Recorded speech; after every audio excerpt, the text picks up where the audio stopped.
to a louse. Oh! What are you going, you crowling fairly? Your impudence protects you sorely. I canna say but you strunt rarely or gauze and lace. Though faith I fear, you dine but sparely on sicker place. You ugly, blasted creekmonger, detested, shunned by saunting sinner. How dare you set your foot upon her? Say fine a lady. Go somewhere else and seek your dinner, in some poor body.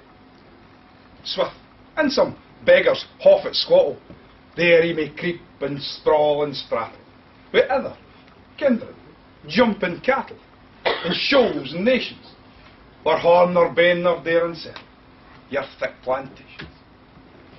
You hold ye there. You're out of sight, below the fat row snug and tight.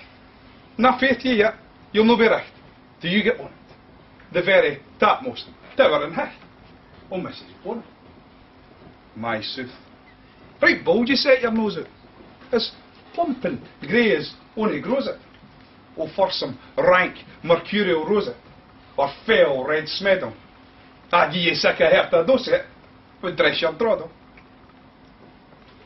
I wouldn't have been surprised to spy you in some always flanning toyer, even some but duddy boy on's wiley coat.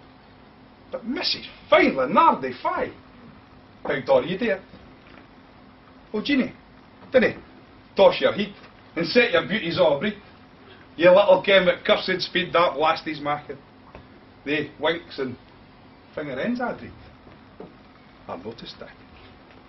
Ah, would some poor the gift of gears, to see ourselves as others see us. It would for money a blunder fears, a foolish notion.